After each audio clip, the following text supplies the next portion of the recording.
오늘 말씀에 하늘에 속한 이의 형상을 입으리라. 이게 간단한 말씀인 것 같은데 굉장히 오묘하고 놀라운 축복의 말씀입니다. 우리의 인생을 어떻게 보면 우리 인생의 최종 목표라고 볼 수도 있고 하나님께서 우리에게 주시는 최고의 축복이라고 볼 수 있습니다. 날마다 매 순간순간 하늘에 속한 예수 그리스도의 형상, 더 나아가서 부활체이신 놀라운 신비한, 우리가 그 부활체를 덧입는 예수님과 같은 부활체가 되는 이 신비한 은혜를 날마다 더 깨닫고 더 풍성하게 누림으로 기쁨과 감사가 넘치는 부활의 생명을 살아가는 우리 모두가 되시기를 축복합니다. 아멘. 제가 좋아하는 만화 영화가 있는데요. 디즈니 만화 영화도 좋아하는데 그 비슷한 류의 만화 영화 중에 쿵푸 팬더라고 하는 영화가 있어요. 이제 팬더 곰이 주인공이에요. 근데 이 팬더 곰은 국수집 배달원이에요. 그런데 꿈에는 무림의 고수예요. 꿈에서만 그래요. 현실에서는 230kg를 감량해야 되는 너무 뚱뚱한 곰이에요. 그런데 꿈은 날렵한 무림의 고수가 되는 게 꿈인데 현실은 너무 이제 정반대예요. 그런데 이제 만화 영화지만 대사 중에 제법 그 의미가 있는 대사가 있는데 그 중에 하나가 뭐냐면 트러스트라고 하는 단어예요. 이 말은 신뢰하라 그 뜻이에요. 믿음을 가져라 그 뜻이에요. 그런데 믿을 수 없는 거예요. 다른 사람은 다 믿을만 해도 이 뚱보곰은 믿을만 하지 못한 거예요. 그러니까 이제 그래도 믿음을 가질 필요가 있다 하는데 이제 믿도록 노력할게요. 이제 그런 단어가 나와요. 이제 이 국수집을 이 팬더곰 국수집 아들이에요. 아버지는 이제 국수 장사죠. 그런데 얘가 이렇게 틈틈이 그런 꿈을 꿨다고 하면 아버지가 참 한심스러운 거예요. 얘가 네 몸을 봐라. 그러면서 하는 얘기가 뭐냐면 국수 장사의 아들의 혈관에는 국수 국물이 흘러야 된다. 그런 얘기를 해요. 물론 이 말은 참 기분 나쁘죠. 아버지가 아무리 아들이 몸이 안 따라주지만 꿈이 있는데 그 꿈은 너하고 안 맞다는 거죠. 그 꿈은 절대로 꾸면 안 된다. 너는 국수를 팔아야 된다. 심지어 너의 혈관에는 피가 흐르면 되는 게 아니고 국수 국물이 흐르도록 해라. 참 아주 냉혹한 말인데 저는 이 말을 이제 제가 좀 긍정적으로 한번 해석을 하고 싶은 거예요. 그러면 크리스찬인 나의 혈관에는 국수 국물이 아닌 뭐가 흘러야 될까? 그걸 제가 이제 제 스스로 질문해 보는 거예요. 물론 두 가지로도 표현할 수 있겠지만 오늘은 이제 한 가지, 한 단어, 두 자로 표현한다면 이 아버지가 말한 쿵푸 팬더에게 너의 혈관에는 피가 흐르는 게 아니고 국물이 흘러야 된다. 이 아버지 나름으로는 인생의 그 많은 실패와 어려움을 겪고 그래도 자식이 먹고 살으려면은 적어도 이 정도는 돼야 된다라고 한 건데 이제 하나님 제 스스로이기도 하지만 또 하나님 측면에서 이 말은 인생을 한마디로 요약한 거거든요. 인생이 뭐냐? 크리스찬이 뭐냐? 성도의 승리는 뭐냐? 한마디로 요약한다면 딱 저는 부활. 우리의 혈관에 흘러야 소위 뭐 우리가 뭐 혈기방자하다 뭐 그런 말도 하는데 부활. 왜냐하면 이 부활이 그만큼 신비하고 위대하고 놀랍기 때문이에요. 이제 그런 생각할 수 있죠. 왜 봄, 여름, 가을, 겨울이 있는데 부활절이 겨울이 아니고 여름이 아니고 가을이 아니고 봄일까? 여기에도 의미가 있을 거다 저는 생각해요. 일반적으로 봄의 닉네임 별명이 뭐예요? 만물이 소생하는 봄이에요. 그렇죠? 그리고 그 봄의 의미 중에 하나는 이제 이정표예요. 이정표. 영적 이정표예요. 그것을 우리는 일반 계시라고 하는 말로 표현해요. 신학에서는 이정표라고 하는 게 있어요. 이제 제가 5월 달에 몇 년 전부터 가고 싶었던 경복궁에 가려고 해요. 경복궁에 가려고 하면 그 근처에 이정표가 있겠죠. 예를 들면 우리 동네 같으면 윤건능 전에는 이정표가 있어요. 윤건능. 윤건능 가려면 오른쪽으로 가라. 왼쪽으로 가라. 이정표가 있어요. 이정표가 목적지는 아니에요. 그런데 이정표가 안내를 하는 거죠. 예를 들면 옛날로 표현하면 개울을 건너는데 강을 건너는데 징검다리가 필요해요. 징검다리가 필요해요. 징검다리 필요해요. 징검다리가 목적은 아니에요. 근데 과정에 필요해요.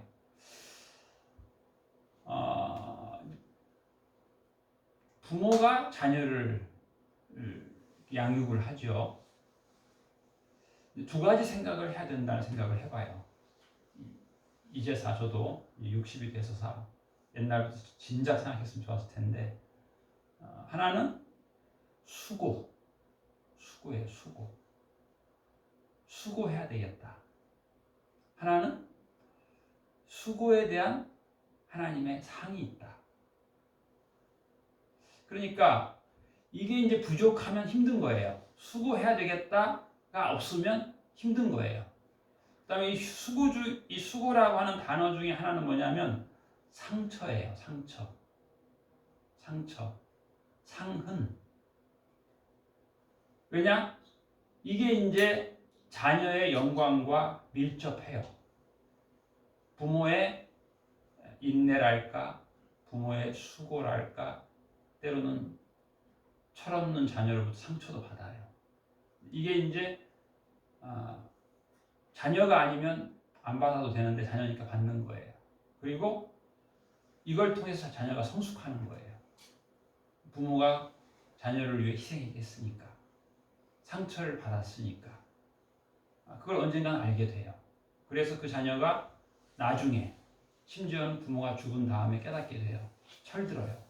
그때 우리 부모님이 내가 지금 자녀를 길러보니까, 내가 자녀를 시집 보내보니까, 장가 보내보니까 깨닫는 거예요.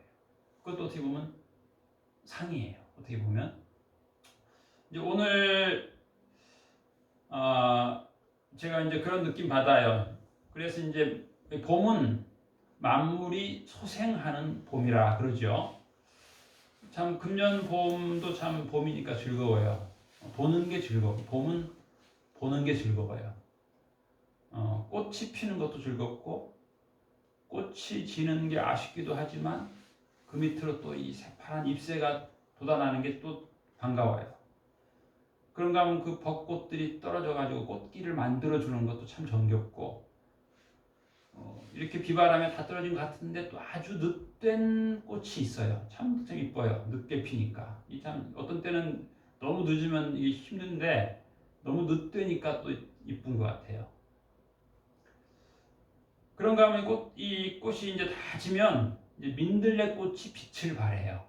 사실은 같이 피었거든요. 그런데 벚꽃이 화려하니까 민들레는 미쳐볼 시선을 안 줬던 거예요. 그런데 벚꽃이 다 떨어지니까 이제 민들레가 빛을 발하는 거예요. 고린도전서 15장 40절에 보면 하늘에 속한 것의 영광이 따로 있고 땅에 속한 것의 영광이 따로 있으니 해의 영광이 다르고 달의 영광이 다르며 별의 영광도 다른데 별과 별의 영광이 다르도다. 이 말이 조금 우리가 이해가 좀 잘 안 되는데, 여기 이제 영광으로 번역된 이 단어는 헬라어 단어인데 이게 빛으로 번역할 수 있어요. 빛. 제가 이제 이 벚꽃이 지니까 민들레꽃이 빛을 발한다. 연결해 보는 거예요. 빛, 영광과 빛. 그리고 여기에는 권세, 권능의 의미가 있어요. 그러니까 해의 권능이 다르다는 거예요. 달의 권능이 다르다. 그리고 주빛 세기가 다르잖아요. 대통령의 권능과 동네 이장의 동장 권능이 다르잖아요. 달라요. 그래서 이제 그리고 바로 42절에 보면 죽은 자의 부활도 그와 같으니 그랬어요. 부활체라고 하는 게 부활체. 예수님께서 부활하셨는데 이제 넓은 의미에서는 봄은 소생의 계절이지만 넓은 의미에서는 부활에 대한 이정표 역할도 하는 것 같아요. 부활에 대한 징검다리. 그래서 넓은 의미에서는 또 부활의 계절이라고도 해요. 우리가. 그러나 그 꽃이 죽었던 민들레가 다시 소생하는 것이 부활은 아니에요. 넓은 의미에서는 부활인데 정확한 의미에서는 부활하고는 달라요. 이제 소생이죠. 소생. 그런데 예수님의 부활은 성경을 보면 예수님이 부활을 십자가에 못 박히셨을 때 그리고 부활했을 때 그 정치적 군사적 상황은 굉장히 살벌했어요. 왜냐하면 일단 예수님이 십자가에 죽으셨을 때 절망이에요. 그러니까 예수님이 십자가에서 저렇게 형벌을 받고 죽으셨으므로 우리의 생명에도 위험이 있을 수 있다. 그래서 성경을 보면 제자들이 모였을 때 문을 잠궈요. 부활을 했으면 우리가 지금 볼 때는 이야 좋단데 그렇지도 않아요. 로마 군인 입장에서는 이 부활이 아주 자기들한테는 위태로운 거예요. 그래서 이 부활에 한 예수님을 빨리 잡아서 죽여야 돼요. 그래서 더 검거령이 더 강화됐어요. 그래서 성경을 보면 또 굳게 문을 잠궜어요. 그런데 부활한 예수님이 굳게 잠긴 문에 유령처럼 들어오신 거예요. 깜짝 놀란 거죠. 유령이구나. 예수님 유령이 들어왔네. 예수님은 죽었는데. 그렇게 생각하는 거예요. 그러니까 부활하신 예수님이 뭐라고 하냐면 너희에게 먹을 것이 있느냐 그래요. 그러니까 제자들이 구운 생선 한 토막을 드렸어요. 그래서 제가 구운 생선 좋아해요. 그걸 예수님 드신 거죠. 이게 이제 우연이 아니에요. 왜냐하면 부활하신 예수님과 제자들의 그 대화의 가장 핵심적인 단어가 뭐냐면 의심이에요. 의심. 유령이다. 그런데 예수님이 먹네 음식을 유령 아닙니까? 그런데 그리고 예수님이 또 가셨어요. 그리고는 이제 디두모라는 도마가 들어와요. 그러니까 제자들이 예수님 왔다 가셨다니까 무슨 말도 안 되는 소리 하냐. 나는 못 믿는다. 내가 그의 못자국과 창자국에 손을 넣기 전에 못 믿는다 그래요. 그리고 나서 성경을 보면 8일 후에 예수님이 도마에게 나와서 말씀을 하시는데 도마가 8일 전에 했던 그 당시 예수님이 안 계셨어요. 안 계셨는데 그 말을 예수님이 다 하시는 거예요. 도마야, 손가락으로 내 못자국에 손가락 넣어봐라. 창자국에 손 넣어봐라. 그렇게 말씀하세요. 그러니까 도마가 아주 의심으로 가득 차고 못 믿겠다. 그 말을 반복해서 했던 사람인데 이제는 예수님을 믿게 되죠. 그런데 유감스러운 것은 예수님이 부활 직전에 그 후에 예수님께서 여러 사람을 만나셨어요. 우리가 잘 아는 것처럼 베드로도 만나주시고 마리아 12제자 또 여러 사람 만났는데 마지막 승천하실 때 제자들이 예수님을 쳐다보면서 마음에는 의심이 있었다. 그렇게 돼 있어요. 우리가 볼 때 성경은 성경은 자꾸 믿으라고 해.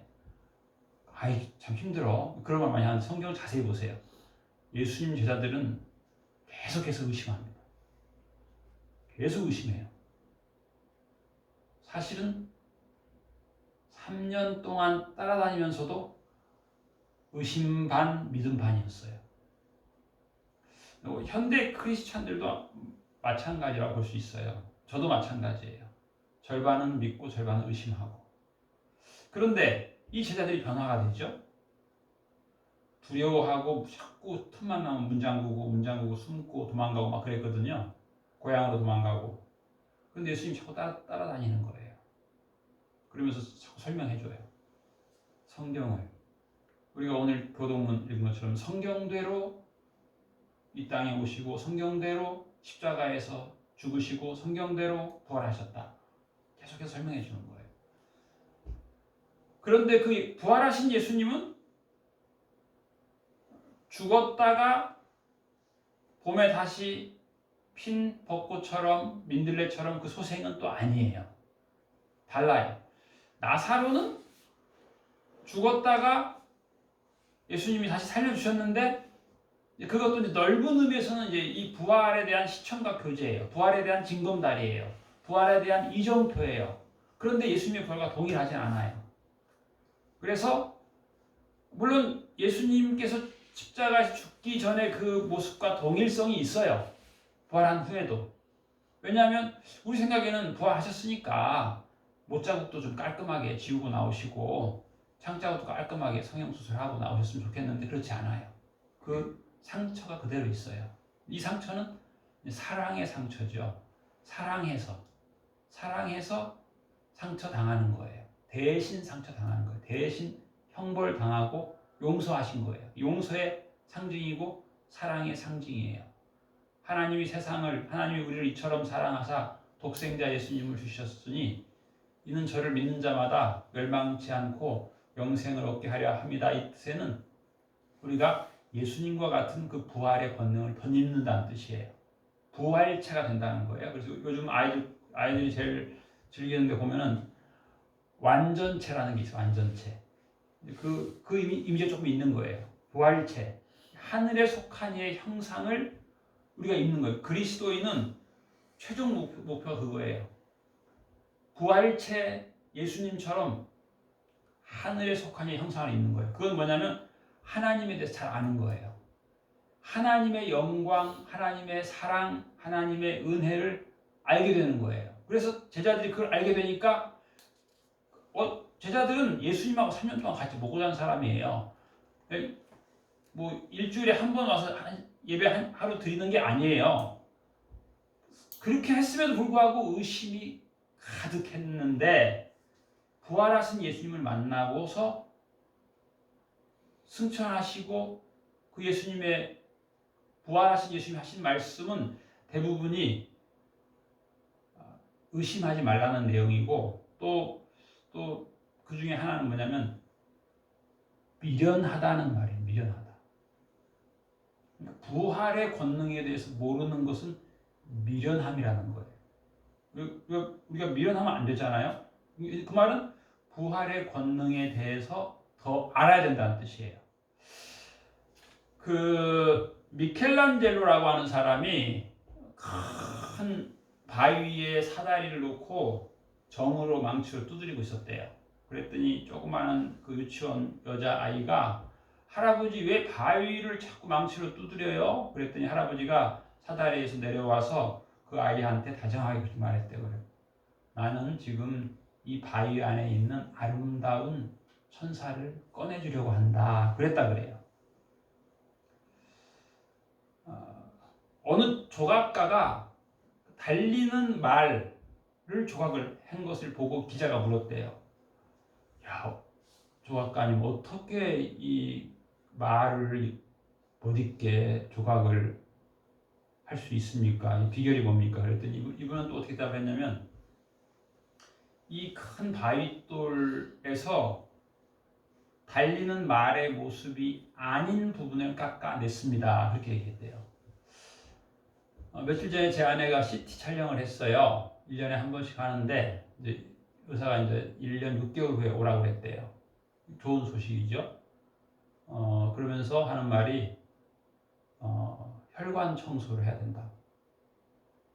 그 혈관에 지방이 꼈는데 약을 날마다 안 드셨네요. 그러더라는 거예요. 그거 우리가 주방에 하수구 청소하기 위해서 락스를 뿌리듯이 날마다 드시라고. 깎아내라는 거예요. 깎아낼 필요가 있는 거예요. 군더더기. 미켈란젤로는 자연석 바위이지만 그 안에 천사가 있는 것을 보는 거예요. 안 보는 걸 보는 거죠. 그래서 그걸 꺼내준다라고 생각했고, 또 조각가는 군더더기를 깎아내는 거예요. 날렵한 달리는 날렵한 말의 모습이 아닌 부분을 깎아냈다는 거죠. 우리 신앙인의 삶에도 어떻게 보면 우리가 여러분 몰라서 그렇죠? 여러분 혈관에 기름기 다 껴 있습니다. 지방 껴 있어요. 최근에 몇 년 전에 우리 동네 어떤 분은 40대 후반인데 초등학교 5학년 그 막내 아이 아버지인데 돌아가셨어요. 심장마비로. 들어보니까 이 혈관에 기름이 많이 껴가지고 그랬다 그러더라고요. 기름이 꼈다는. 깎아낼 필요가 있는 거예요. 그런데 남겨야 될 것이 최종으로 남겨야 될 건 뭐냐면 부활이에요. 부활. 우리가 세상을 이기는 힘이 있어요. 신앙 안에. 또 우리가 자녀를 기르면서 때로 힘들 때도 있어요. 그런데 영광이 또 기다리고 있어요. 하나님의 상이 있어요. 상. 물론 그 상이 자녀가 이제 갓난 아이를 키우는 사람은 10살만 되면 철들 것이다 생각하는데 막상 가보면 철 안 들잖아. 20살 되면 20살 돼도 드는 부분이 있고 안 드는 부분이 있어요. 30살이 돼도 드는 부분이 있고 안 드는 부분이 있어요. 이게 이제 그래서 우리 이제 신앙이라고 하는 게 두 가지 기둥인데 하나가 십자가예요. 십자가. 하나가 부활이에요. 십자가라고 예수님께서 우리한테 그런 말씀 하셨거든요. 자기를 부인하고 자기 십자가를 지고 나를 따르라 하셨어요. 그리고 이제 앞부분 좀 어려운데 그냥 간단히 말하면 나를 따르라예요. 나를 따르라. 예수님을 따르는 거예요. 그리고 예수님을 따르는 것 중에 하나는 나름 자기를 부인하는 것도 있겠지만 이 부인한다라고 하는 게 여러분 꼭 그렇게 나쁜 건 아니에요. 자기를 부인하는 것이 영광이에요. 사실은. 내 생각이 옳은 것 같아서 내가 근심하고 걱정하고 그러는데 내가 옳은 거 아니에요. 그 근심 막 해봐야 플러스 안 됩니다. 그거. 예수님 말씀 믿어야 돼요. 믿고 기뻐해야 돼요. 예수님 따라야 돼요. 자꾸 내 짐을 지고 고집하는 거예요. 자기를 부인한다는 것은 내 근심, 걱정을 버리는 거예요. 예수님 따르는 거예요. 여기에는 이제 그 부활과 연결되는 거예요. 그러니까 소생하는 봄이죠. 꽃들이 소생하는데 얘네들이 나름 빛을 발하는 거예요. 얘네들도 나름대로 소생하면서 우리한테 말하는 거예요. 부활을 향한 징검다리예요. 부활을 향한 이정표예요. 이정표일 뿐이에요, 사실은. 이정표일 뿐이에요. 이정표는 이정표일 뿐, 목적은 아니에요. 부활은 아니에요. 성도는 결국 하나님으로부터 최고의 선물을 받았는데 그 선물은 뭐냐면 부활체가 되는 선물이에요. 하늘에 속한 이의 형상을 입는 거예요. 예수님처럼 되는 거예요. 예수님처럼 되는 거예요. 예수님처럼. 그러니까 옛날에는 우리가 예수 믿고 천당 간다 그랬는데 그게 아니고 부활체가 되는 거예요. 하나님의 아름다움을. 그래서 제가 어렸을 때 그런 말 많이 들었어요.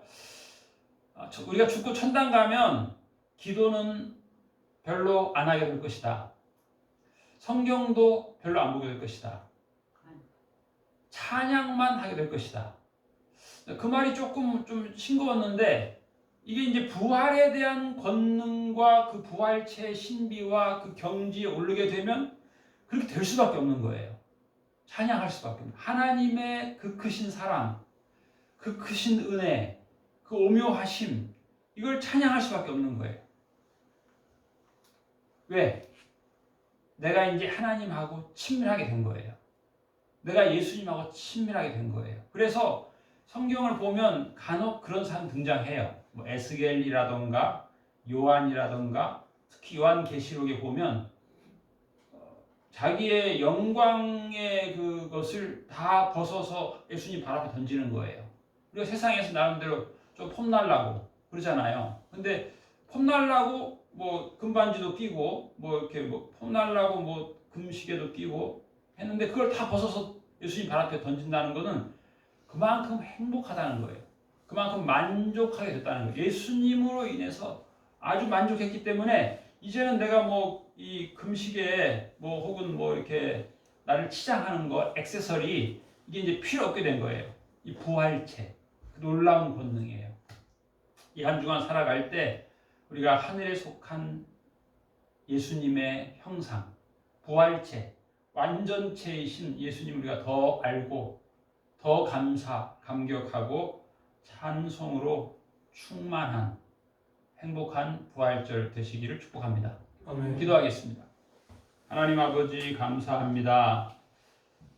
세상 풍조를 따라서 우리들이 세상에 우리의 목적을 두고 살아온 시간들 많이 있었는데 이제 우리가 하나님으로부터 부활의 첫 열매 되신 예수님을 따르는 놀라운 복을 받았음을 알게 하여 주시니 이제 감격하는 삶을 살게 하여 주시옵소서. 우리가 이 세상에 살아갈 때 때로는 상처받고 수고하고 염려하고 지내온 시간들이 있었습니다. 예수님께서 그 영광스러운 부활체가 되셨지만 상처받은 못자국과 창자국을 보여주시며 그 영광스러운 상처를 거룩한 흔적을 제자들에게 보여주셨고 우리들도 거룩한 상처를 가지고 헌신과 희생을 가지고 잘하였도다 착하고 충성된 종이라고 칭찬받는 자 되는 놀라운 은혜를 주신 것을 감사드립니다.